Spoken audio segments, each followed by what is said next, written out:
Over 20 years ago, I coined the expression think big, and it's been a part of my life ever since. It's also come true. I became an even bigger success after I said it than I was before. And that's one reason I think it's an important way to think. It obviously works, and that's what I'm going to talk about today. What I said exactly in my first book, The Art of the Deal, is as follows. I like thinking big. I always have. To me, it's very simple. If you're going to be thinking anyway, you might as well think big. That book was a bestseller, and it's considered a business classic at this point. But I never thought those words would become bestsellers in their own right. It's an interesting point that I'm famous for two very short statements. Think big and you're fired. But let's stick to the first one for today. And I'd suggest strongly that you pay attention so that you won't have to hear the second one. Thinking big starts with the details and grows from there.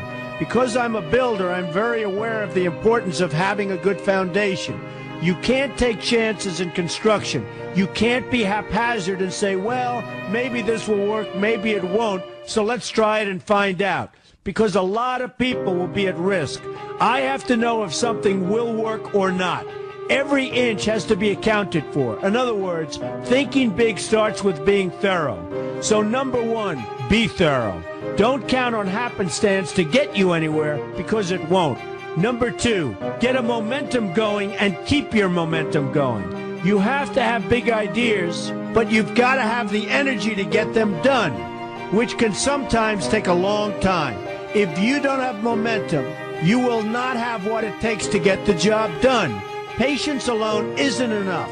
I have a lawyer friend who used to refer to me as the reverse tornado who builds everything in his path.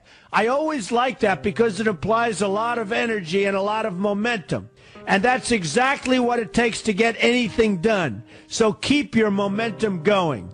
Number three, stay focused. You have to stay focused. The minute you lose focus, you will also be losing your momentum. They go together, and you will accomplish a lot more, even amazing things, if you make sure you keep these two things working together for you. I've seen very talented people literally go down the drain because they couldn't seem to keep their focus long enough to get anything done. In this day of multitasking, that can be a real challenge, but it's absolutely necessary. Ask yourself this question: what should I be thinking about right now? That simple question can restore your focus in no time at all. And your answer right now should be listening to Donald Trump. Number four, look at the solution, not the problem. This is very important if you ever want to learn to think big. And here's why. No matter what you do, you're bound to run into problems. It's just part of life, a part of business, a part of anything worth doing. If you let the problems get in your way, they'll become bigger than your idea was to begin with, and you will be a wipeout. No matter how bad things look, keep your focus on the solution, and you will be surprised how things can work out, and work out properly. One way I do this is to ask myself when confronting a possible problem, is this a blip or is this a catastrophe? A catastrophe is something like an earthquake, a tsunami, a war, and so forth, and a blip is everything else. Right away you'll have the right perspective and your equilibrium will be restored. So keep your focus on the solution. Number five, see opportunity for what it is, an opportunity. For example, why are you listening to me today? Curiosity? You like me? You don't like me? You want to learn? You have nothing else to do?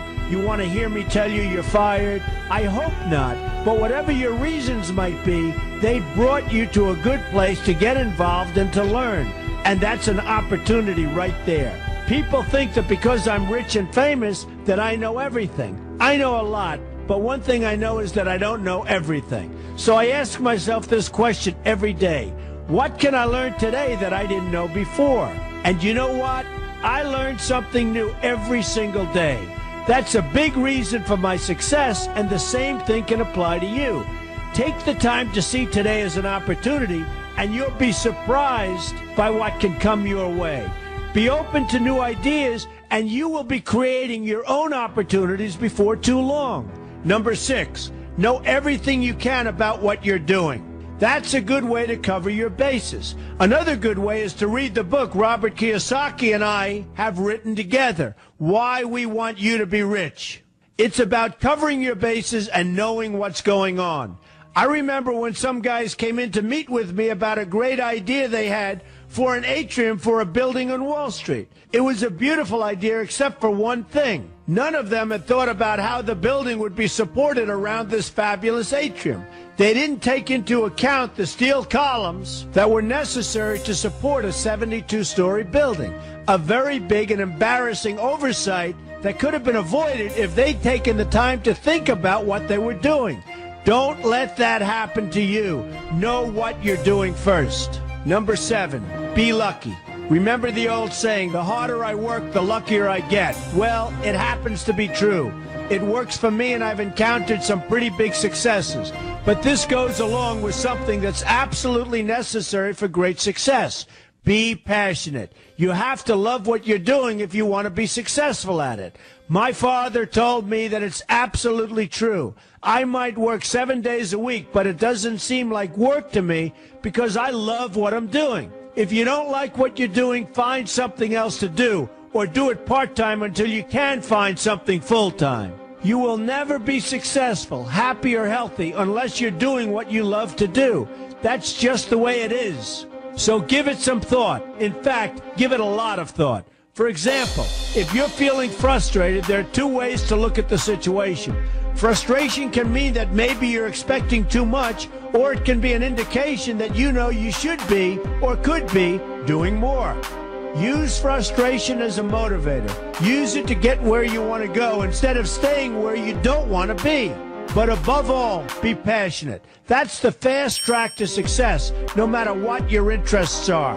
Number 8, see yourself as victorious. That can zap negativity immediately and put a positive spin on problems. I've gotten to the point where I see problems as challenges that I'll enjoy meeting and dealing with. My point here is that no matter what you do, you will encounter problems. Why not see them as challenges instead and know that you are more capable of dealing with them? That's positive thinking with a realistic slant.